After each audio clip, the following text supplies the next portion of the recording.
Terima kasih atas kesempatannya. Perkenalkan, nama saya Nova Miramadani Mutahharoh dengan NIM 2019-310513. Terima kasih atas kesempatannya. Nama saya Anissa Tamara Madina dengan NIM 2019-310540. Assalamualaikum warahmatullahi wabarakatuh. Sebelumnya terima kasih atas kesempatannya. Perkenalkan, nama saya Aminatul Fauzia dengan NIM 2019-310481. Terima kasih atas kesempatannya.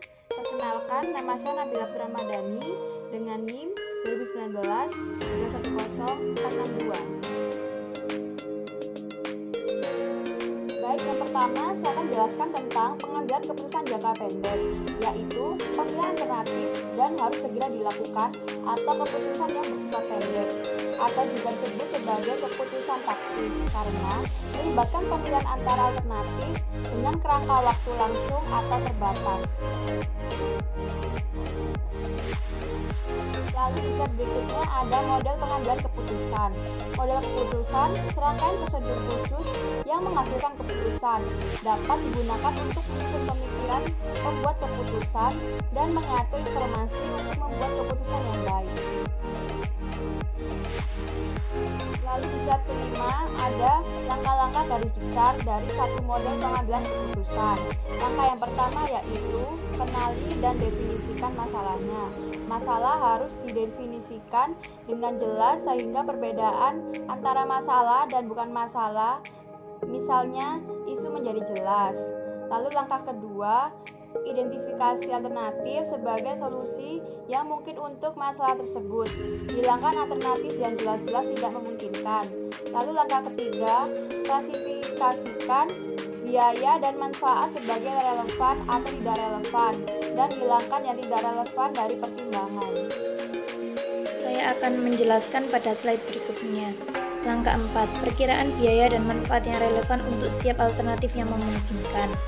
Biaya relevan merupakan biaya yang akan terjadi di masa depan, yang besarannya berbeda pada masing-masing alternatif keputusan. Semua keputusan berhubungan dengan masa depan, karena itu hanya biaya masa depan yang akan terjadi yang dapat menjadi relevan dengan keputusan. Namun, untuk menjadi relevan, suatu biaya tidak hanya harus merupakan biaya masa depan, tetapi juga harus berbeda dari satu alternatif dengan alternatif yang lain.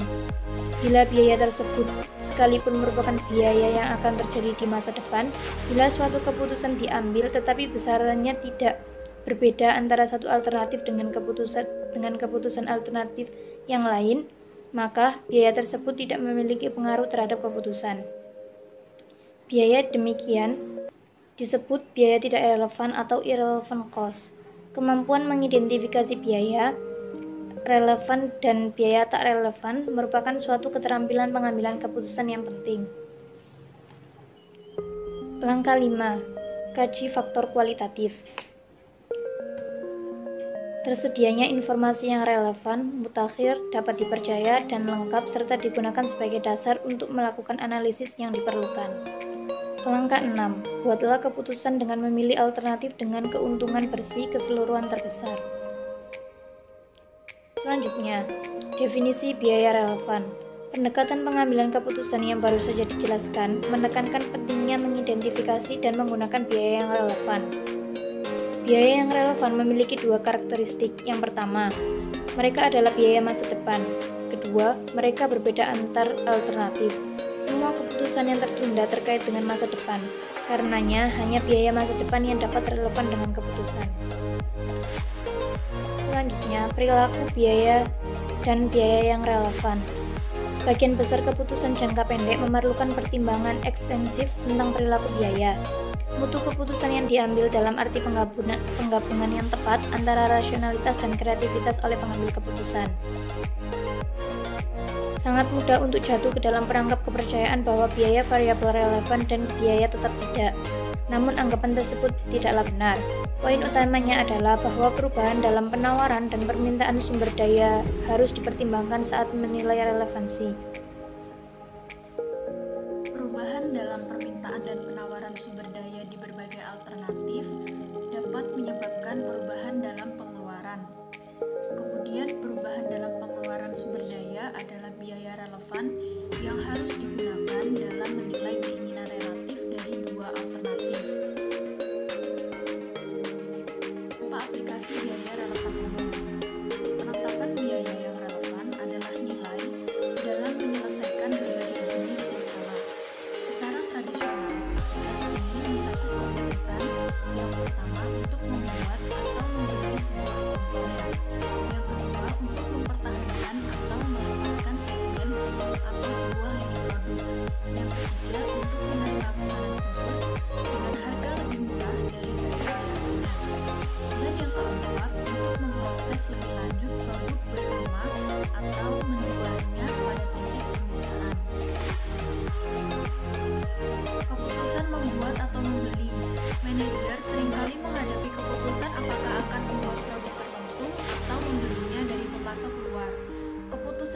membuat atau membeli ini adalah keputusan yang melibatkan pilihan antara produksi internal dan eksternal.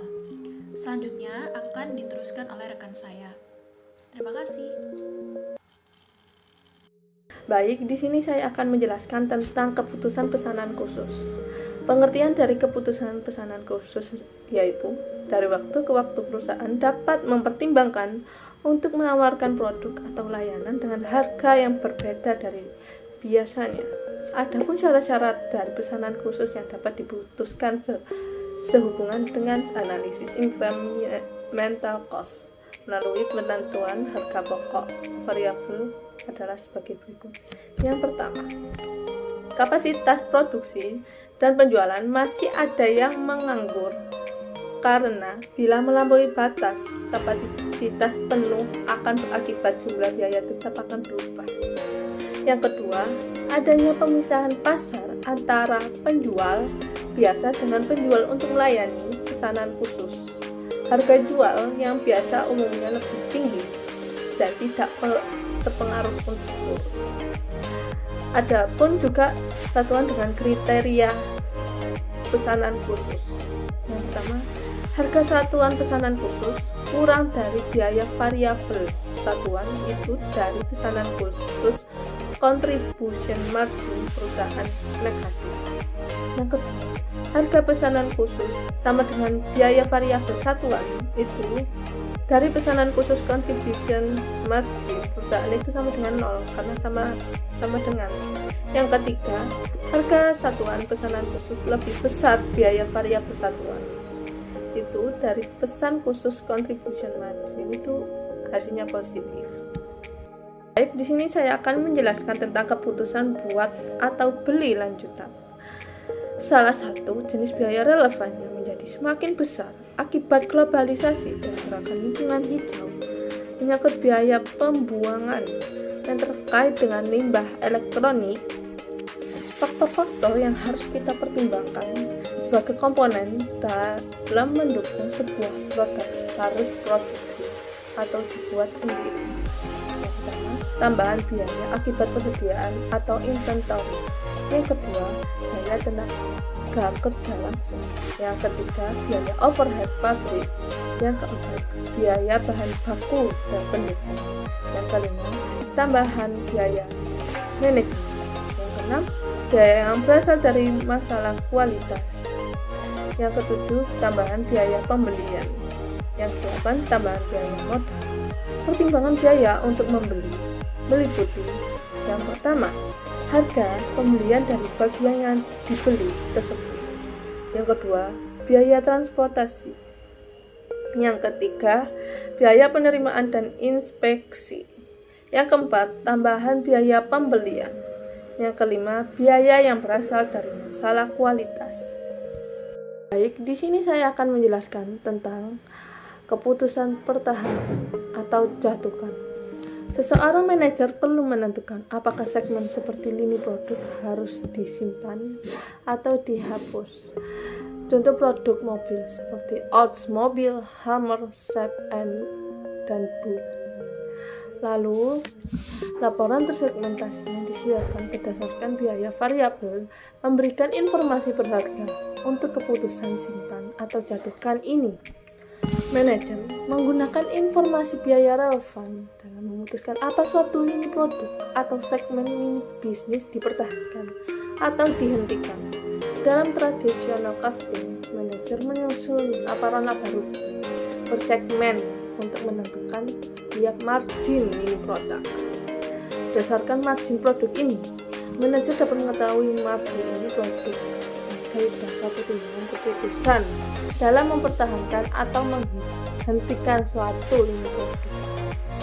Dalam menghitung margin lini produk, contribution margin lini produk dikurangi dengan direct fixed cost. Direct fixed cost yaitu biaya tetap yang dapat ditelusuri dan dialokasi secara langsung ke lini produknya.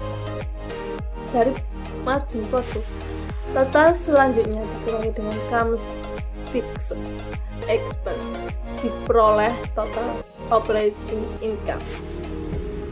Bila suatu ini produk dihentikan, maka implikasinya total produk margin akan berkurang sebesar produk margin dari lini produk tersebut. Selain itu, dalam beberapa bisnis, produk saling mempengaruhi penjualan antar lini produk. Penghentian lini produk tertentu bisa jadi akan mengurangi penjualan lini produk lainnya. Terima kasih.